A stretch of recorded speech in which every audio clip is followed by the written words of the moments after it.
Assalamualaikum warahmatullahi wabarakatuh.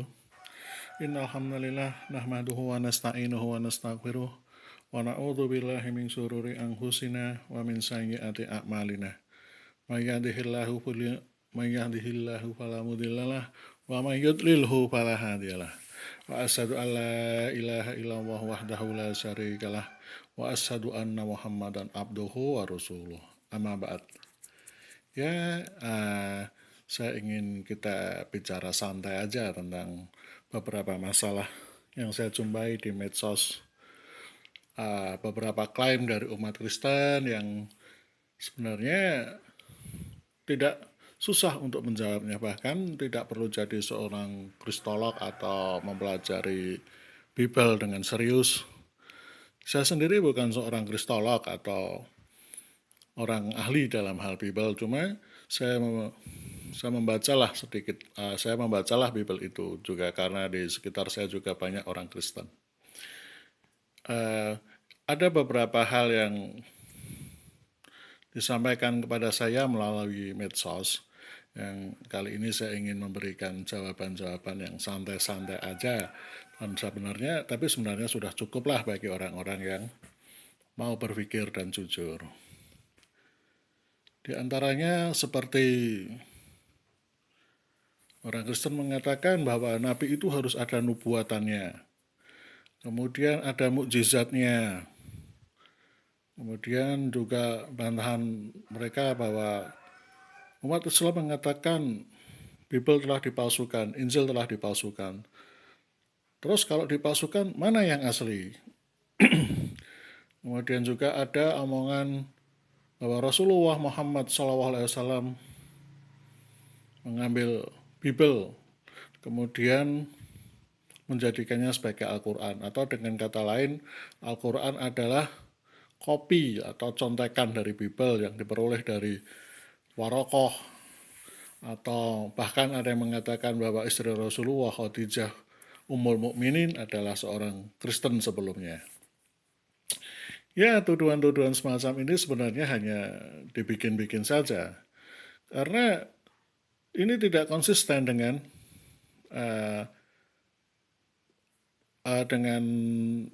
standar mereka sendiri. Ya saya sih santai-santai aja begini. Misalnya masalah bahwa Rasul harus ada nubuatannya. Maka kita katakan saja apakah ada nubuatan tentang Ibrahim alaihissalam atau Musa atau Nuh atau Lot di dalam Bible. Tidak ada.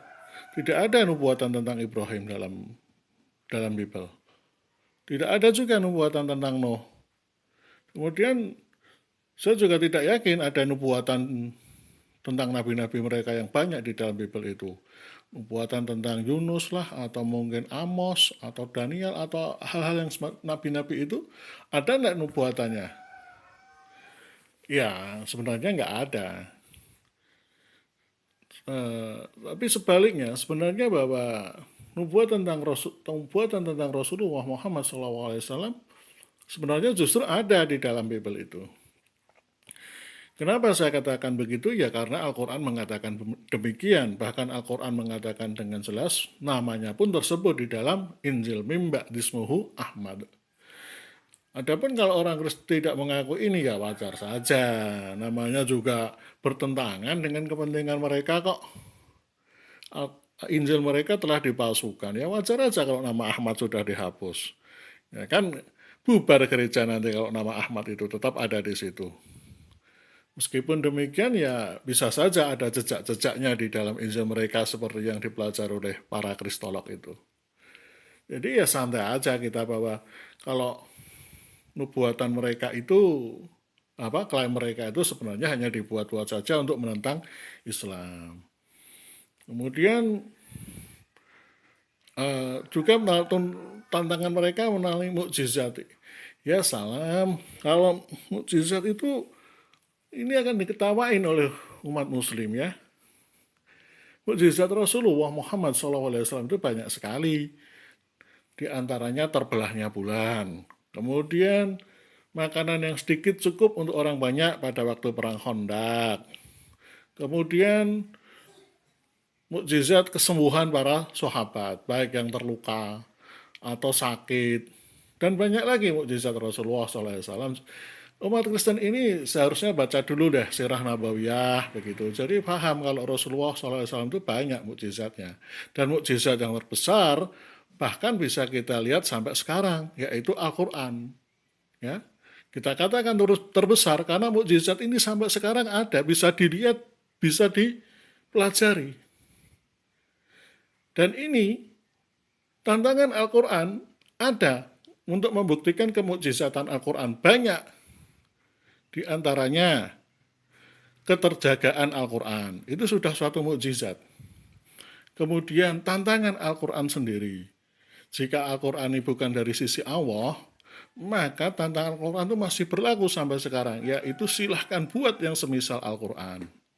Tidak banyak-banyak, cukup satu surat saja yang semisal Al-Quran. Tidak usah surat yang panjang-panjang, surat yang pendek saja. Ambil saja wal asr begitu. Buatlah surat semacam wal asr. Dan tantangannya berlaku untuk semua orang. Semua orang kafir terutama, ya silahkan mereka itu berkumpul. Bahkan kalau perlu panggil jin, pakai pakar, pakai mesin pencari search engine Google, pakai data scientist. Silahkan kumpulkan orang Kristen dari seluruh dunia. Tambahkan orang-orang Hindu dan Buddha atau agama lain kalau perlu. Tantangan masih berlaku. Dan ini adalah salah satu mukjizat Al-Quran. Sampai sekarang tidak terjawab. Terus ada lagi klaim yang menggelikan juga sebenarnya. Bahwa kisah Rasulullah SAW menerima wahyu di Gua Hira. Mereka menyebutkan bahwa Rasulullah tidak punya saksi untuk kisah itu. Jadi tidak ada saksi untuk pengangkatan kerasulan Rasulullah Muhammad SAW. Sebenarnya ini juga menampar mereka sendiri, karena kan siapa saksi yang menyaksikan pengangkatan Ibrahim alaihissalam jadi Rasul, atau Musa alaihissalam, atau Nuh alaihissalam, atau nabi-nabi mereka yang lain. Tidak ada juga saksi dari nabi-nabi mereka. Jadi ini juga klaim yang dibuat-buat. Ya. Kalau umat Kristen ini jujur, ya sebenarnya banyak dari nabi mereka itu juga nggak ada saksinya pada waktu pengangkatan jadi Rasul. Pada waktu mereka menerima wahyu. Bahkan orang-orang Kristen sekarang itu, ada orang mimpi bertemu Yesus saja, mereka terima. Padahal mimpi jelas tidak ada saksinya. Kan lucu sekali ini. Ya, dan kalau kita mau lebih objektif ya, sebenarnya tidak perlu saksi ke wahyu yang diterima oleh Rasulullah di Gua Hira itu. Sederhana saja. Rasulullah itu tidak membawa saksi, tapi membawa bukti. Bukti ini lebih kuat dari saksi. Saksi ini akan hilang. Saksi kan dari manusia. Nah, dia akan mati juga. Sedangkan Rasulullah membawa bukti, wahyu dari Gua Hira. Apa buktinya? Ya wahyu itu sendiri. Yaitu surat Al-Alaq. Iqra bismi rabbikal ladzi khalaq, khalaqal insana min 'alaq, dan seterusnya. Itu kita kembalikan lagi saja pada tantangan dari Al-Quran tadi. Buatlah semacam surat Al-Alaq kalau kalian mampu. Ya, ini bukti yang jelas. Sehingga orang-orang yang paham tentang bahasa Arab dan paham tentang dan punya cukup kecerdasan, mereka beriman dengan wahyu ini. Tidak perlu ditanya saksi. Dan agama ini memang tidak selalu ada saksinya. Yang diperiksa itu adalah para pembawa kabarnya. Karena agama ini menyangkut hal-hal yang gaib. Hal-hal yang tidak bisa dibuktikan secara empiris. Agama itu bercerita tentang alam gaib, tentang surga, neraka, tentang pahala, tentang kejadian-kejadian yang akan datang, tentang kejadian-kejadian di alam akhirat, dan lain-lainnya. Tentu saja ini tidak bisa diperiksa secara empiris. Tidak ada peralatan kita untuk memastikan surga dan neraka, dan juga alam akhirat, dan semacam itu, perkara-perkara gaib. Jadi yang kita periksa adalah personnya, pembawa kabarnya. Nah, Rasulullah SAW ini sudah terkenal Al-Amin. Orang-orang dari Quraisy, orang-orang tetangga dia sendiri sudah mengakui kejujuran Rasulullah. Jadi riwayat-riwayat yang dia terima ya sudah pasti diterima. Orangnya sudah kredibel kok. Tapi ya kesaksian memang bisa juga diminta. Tapi kembali lagi Rasulullah itu tidak membawa saksi tapi justru membawa bukti yang bisa diperiksa sampai sekarang. Ini lebih kuat daripada kesaksian. Kemudian juga ada macam-macam tuduhan bahwa yang sudah saya sebut tadi, Al-Quran itu mengcopy dari Bible, dari Taurat, dari Injil. Ya ini sebenarnya tuduhan menggelikan. Karena Al-Quran itu seringkali secara frontal berhadapan dengan Bible, Taurat, ataupun Injil. Al-Quran mengatakan bahwa yang disalib bukan Yesus. Sedangkan Injil mengatakan yang disalib adalah Yesus. Kayak gini kok dibilang mengcopy. Ya ini kan ya menggelikan begitu. Jadi tuduhan ini sama sekali tidak punya dasar nalar. Banyak lagi koreksi Al-Quran terhadap Bible. Seperti bahwa anak yang dikorbankan oleh Nabi Ibrahim itu adalah Ismail. Bible mengatakan Ishak. Kemudian Al-Quran menyatakan bahwa Nabi Sulaiman tidak melakukan sihir. Bible mengatakan Nabi Sulaiman mengatakan sihir. Kemudian banyak lagi yang hal-hal semacam itu yang dibetulkan oleh Al-Quran, dikoreksi oleh Al-Quran dari kesalahan-kesalahan Bible. Ya, jadi ini sudah cukup untuk membuktikan bahwa Al-Quran itu bukan kopi dari Bible. Kemudian mereka juga berdalih orang Kristen ini, bagaimana mungkin Al-Quran memberikan koreksi kejadian yang 600 tahun lalu. Padahal orang-orang yang tahun 600 tahun lalu telah memberikan kesaksian. Jawaban kita ya, santai aja. Bukankah Bible juga seperti itu? Bible itu juga menceritakan tentang surga, tentang kejadian Nabi Adam, kemudian tentang kisah Nabi Nuh, kemudian tentang kisah Nabi Ibrahim. Bible belum ada waktu itu, tapi Bible menceritakan itu dan mereka percayai. Lalu kenapa Al-Quran yang tidak ada pada waktu itu, pada waktu penyaliban Yesus, kemudian menceritakan tentang Yesus, tidak bisa dipercayai? Ya bisa saja, karena kita kan punya nalar, punya penjelasan bahwa Al-Quran ini memang dari Allah, dan Allah itu sudah ada pada waktu penyaliban, pada waktu sebelum itu sudah ada. Jadi ini juga klaim yang dibuat-buat oleh umat Kristen. Ya, wajarlah namanya juga usaha ya untuk berdakwah.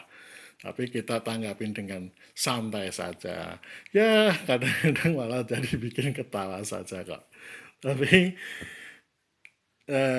apa ya? Hal-hal semacam ini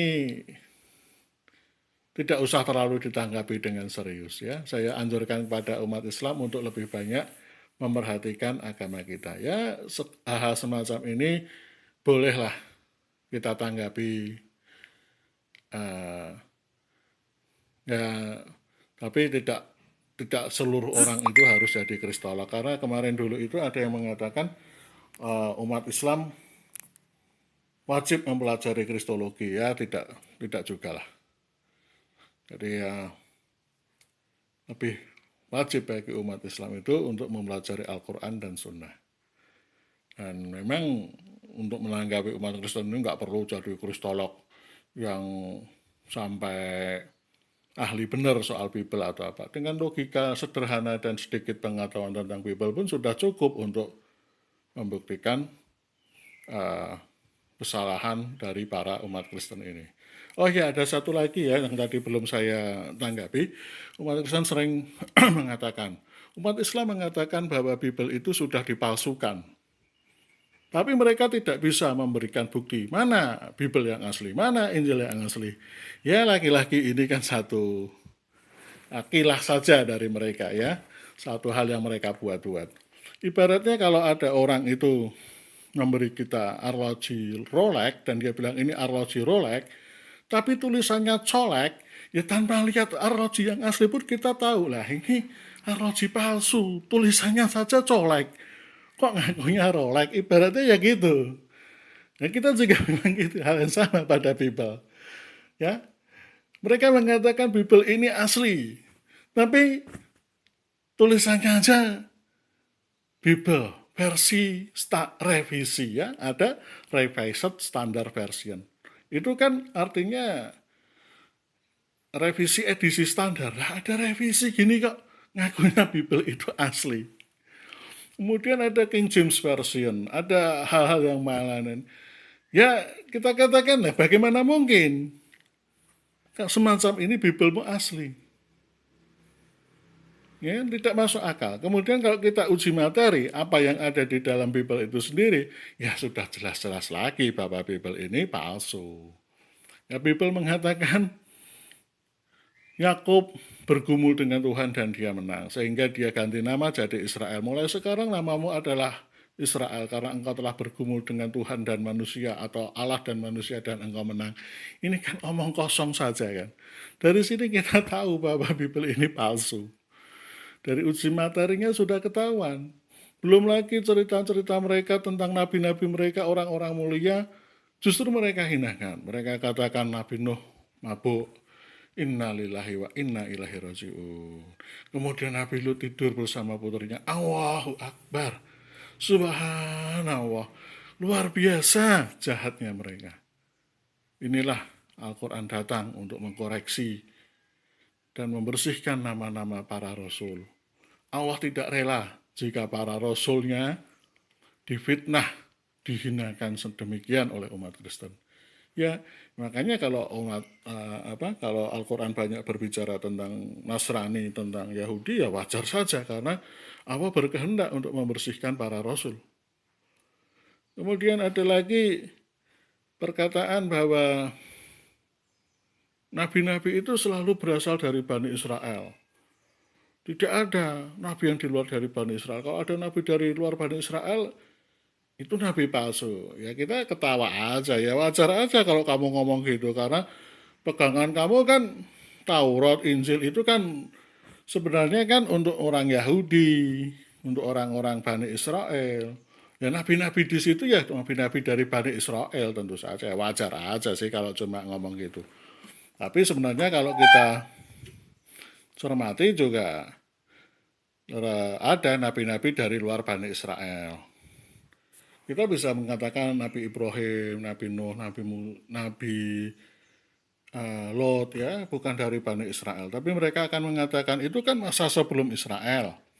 Kalau masa sesudah Israel, ya semuanya harus dari Bani Israel. Ya itu tadilah jawabannya. Iyalah karena kamu umat Israel, karena kamu Bani Israel. Sedangkan kalau kita sebagai umat muslim ya kita tolak klaim ini. Karena sudah jelas walakat ba'asna fikula umatin rasulan anik buduwa hawat stanibut tagut. Dan sudah kami utus setiap umat itu rasul yang menyeru kepada sembahlah Allah saja dan jauhilah tagut. Kemudian ada hadis bahwa nabi dan rasul itu jumlahnya ada 124 ribu, nabi ada 124 ribu dan rasul 313. Dari hadis ada penjelasan seperti itu. Dalam Al-Quran sendiri tersebut 25 nabi dan rasul. Makanya kita katakan yang wajib diimanin itu ada 25 karena itu tersebut di dalam Al-Quran. Nah, dalam Al-Quran sendiri ada 4 nabi yang sesudah masa Bani Israel yang bukan dari Bani Israel. Yaitu Nabi Su'aib, Nabi Hud, Nabi Soleh, dan Rasulullah Muhammad SAW. Jadi ya ini hanya kalau Nabi itu harus berasal dari Bani Israel itu hanya klaim sepihak saja. Kita tolak saja klaim ini ya, tidak sesuai dengan kenyataan dan itu hanya logika pembenaran dari orang-orang Yahudi yang sayangnya diikuti oleh orang-orang Kristen. Padahal orang-orang Yahudi itu kan sebenarnya banyak memusuhi orang-orang Kristen.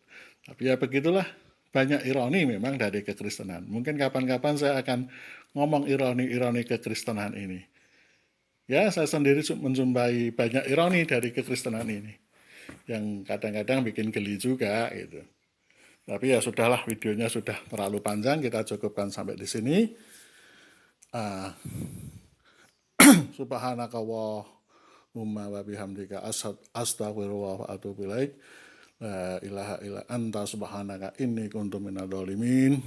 Assalamualaikum warahmatullahi wabarakatuh.